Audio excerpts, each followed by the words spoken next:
Well, hey Warriors, welcome back. If you're new to the channel, welcome. This is our project for today. We believe this is a maple chest. It's stamped maple on the back. It doesn't look like it's laminate. And we are going to refinish this and restore some of the things that need to be done with it. We are not going to be painting it. At least, as far as I know, we're not going to be repainting it. I don't think we will. We'll probably stain it. It doesn't look like this is laminate. It looks like it's solid. Looking at the back, there's a couple of things. There's a stain up on the top and it kind of runs down the side. Somebody spilled something on it. But overall, it's in really good shape.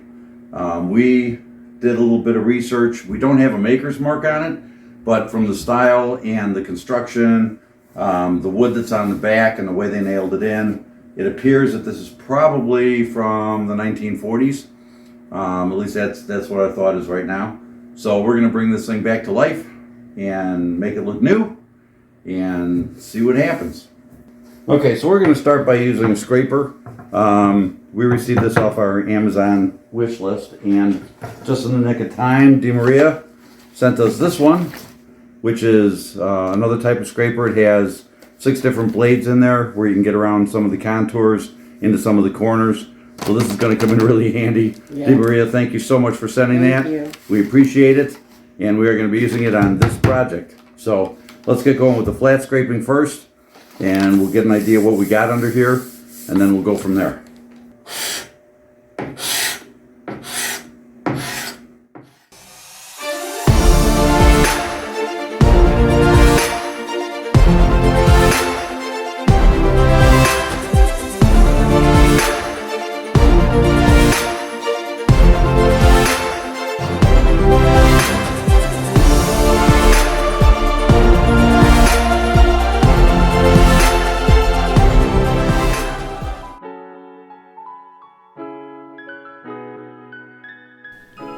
When you're scraping your furniture using a scraper, you want to make sure not to use too much pressure.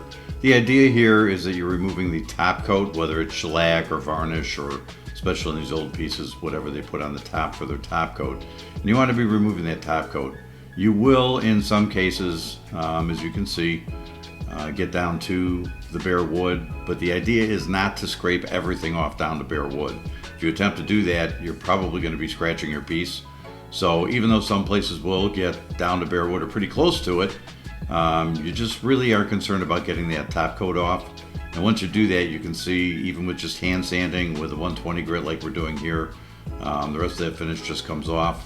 And we do that just to clear everything off. And now that we're using our orbital sander, it doesn't clog up the sander. It goes a lot faster because 90% of what was on there is already gone. So you're really at this point just smoothing things out.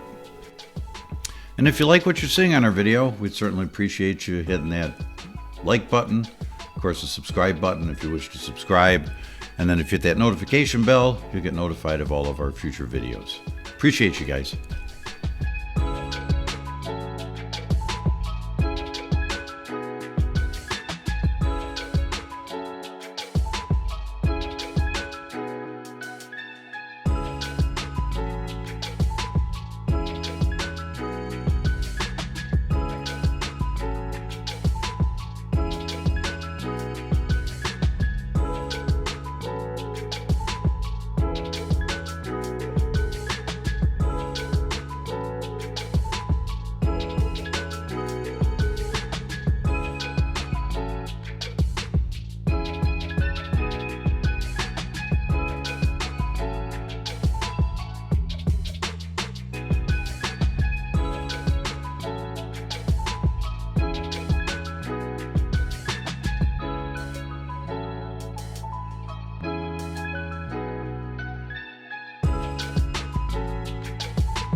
So once we had all the finish removed on the cabinet, we also took our detail sander and we kind of went inside on these little boards and a little bit on the sides of the cabinet, inside just where the drawers sit, just to clean it up, make it look a little nicer.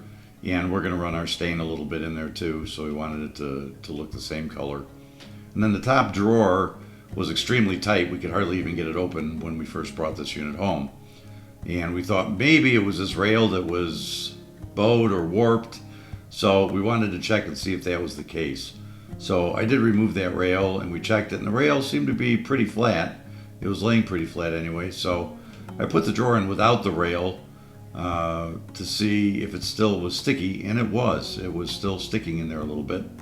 So we sanded a little bit on the top of the drawer slot here. Not really enough to take off any wood, just to smooth it out. And we sanded down the rails. And once we did that, it actually slid very well. A little bit of wax and that's going to be good. So I think it was just years and years of gunk and stuff built up on the rails. So we went ahead and reinstalled the center rail so that the drawer slides in straight. And once we had that done, we checked again with the drawer, make sure that it was sliding in the way it should. And it was. And the very bottom drawer guide, the front screw had come out of that, so it was kind of running around loose. So we got a screw and reattached that.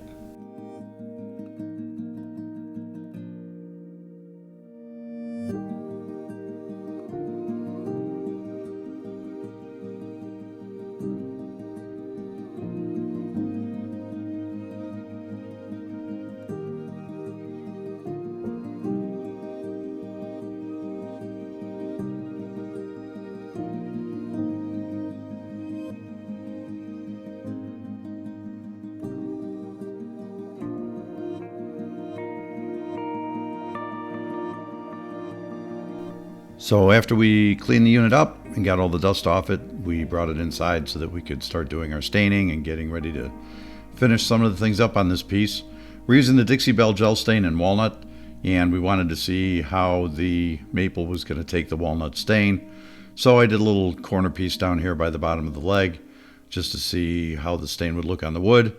And it actually looked pretty good. It was about the color we wanted, so we went ahead and proceeded to stain the rest of the unit.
After we stained, we did have a small, well, maybe not so small.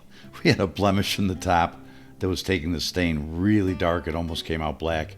So I went back and I sanded that down a little bit and then cleaned it off with some mineral spirits, which of course made it too light, but that's okay. That was my intent. And then I took some of the gel stain and a small touch-up brush and slowly but surely put some on there and started blending it back in so it matched the rest of the top and look a little better.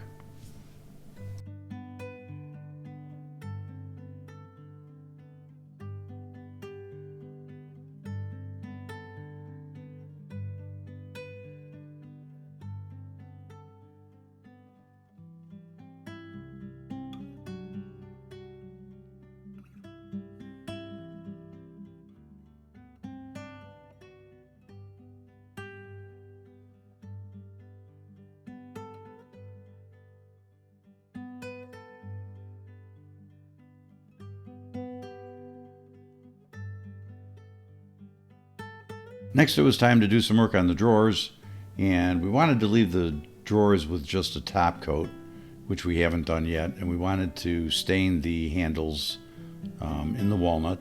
So we taped around them and brushed on some stain, wiped it off, but quite frankly, when we were all done, it just didn't look the way we wanted it to look. We got a little bit of stain on the drawer, and there was a little bit of handle that didn't have any stain on it. So we decided the best thing to do, we were trying to avoid and shortcut, but best thing to do would be just to take the handles off, and you'll see why right here. We tried to avoid doing that, but we ended up using a heat gun so we could pull out these little plugs that were hiding the screws.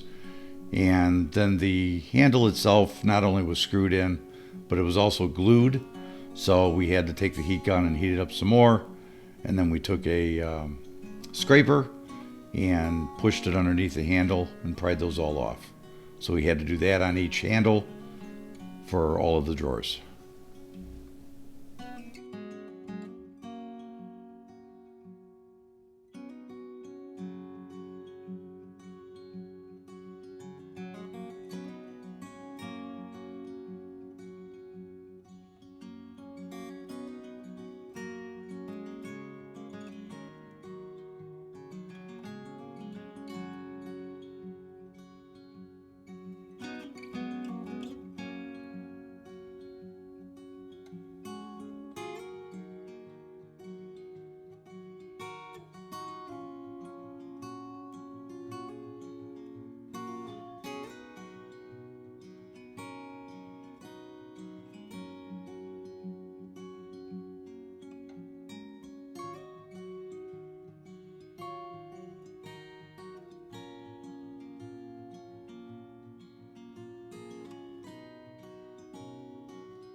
Once we pulled off all the handles, of course, there was stain from underneath the handles. So Cindy took the drawers back out into the garage and gave them a quick sand just to remove some of that dark stain that was on there. And what's left after Cindy sanded is fine. That's going to be under the handle, won't be seen. But we wanted to make sure that everything was smooth and level.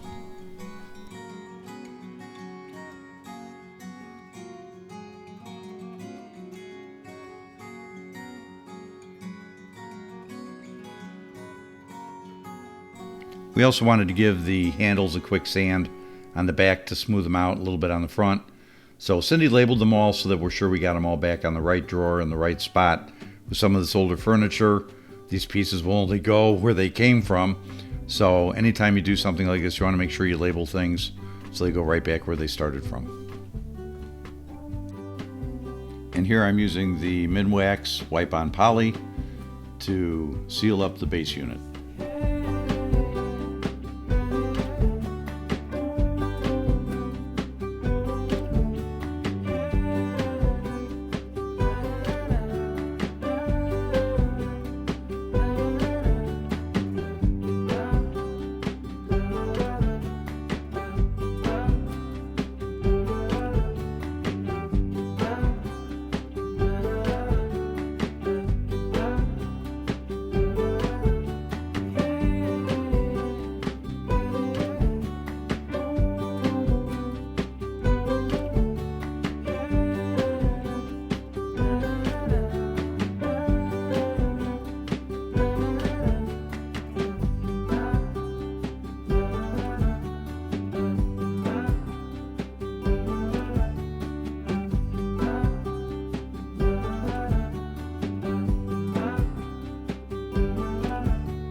Now that the pulls were all off the drawers, Cindy went ahead and gave them a quick sand and then put our stain on them.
As soon as the stain was dry on the pulls, we gave them a top coat with the Krylon Fusion Clear Sealant, just to give them a little bit of protection.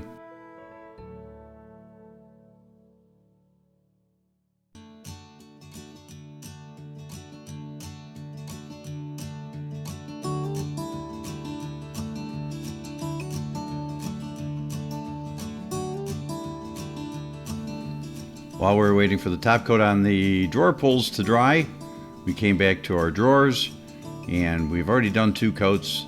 We're giving it a light sand with a 320 sandpaper, and then we're going to go ahead and put a 3rd coat of top coat on.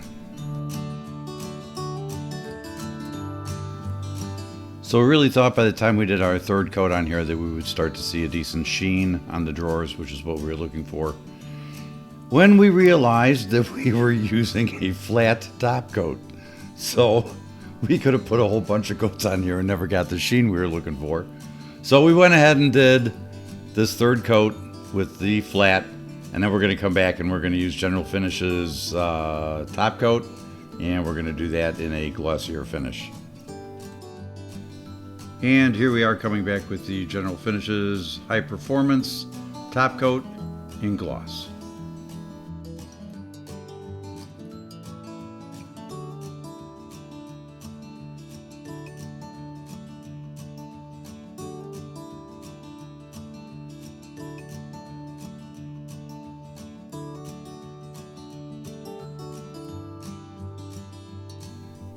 So we're coming down the home stretch. One thing we always like to do is use the Howard's Feed and Wax and make sure we get all the rails so the drawers slide nicely. And the inside of the cabinet always looks fresh and clean.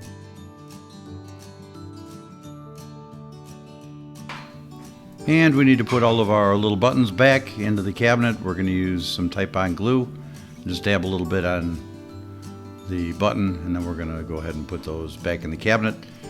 There were a few that were missing, so we did pick up some when we were out at Home Depot, and we're going to use those on the very bottom holes, and then we'll touch those up with a little bit of stain to make them match.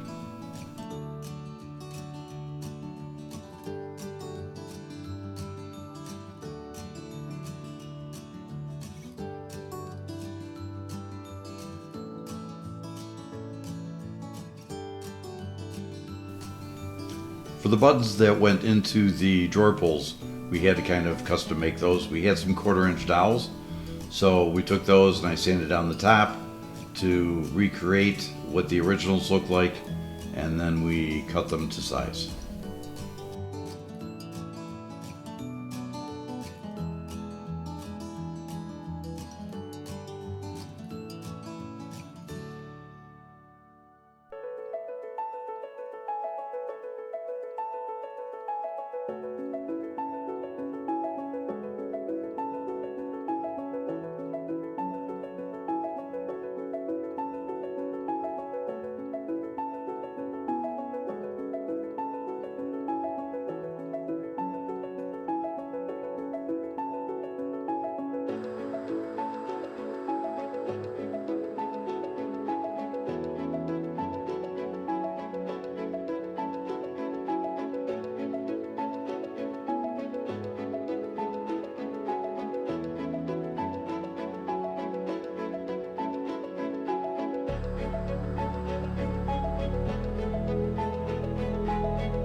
Once we touched up these buttons with the stain, both on the drawers and on the base cabinet, we really liked the way they looked, leaving them really dark.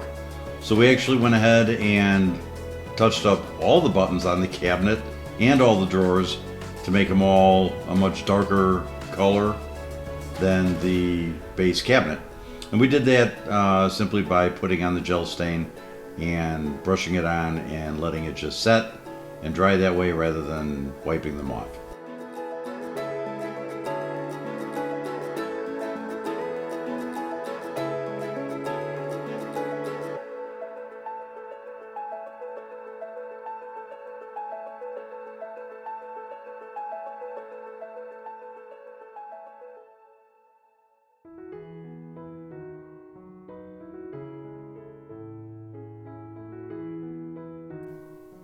And the last thing left to do, of course, is put the drawers into the cabinet. So why don't we take a quick look at what we started with, and then we'll show you the final reveal.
Well, and there we are. I want to thank you once again for watching, and don't forget to like and subscribe if you'd like to see more of our content.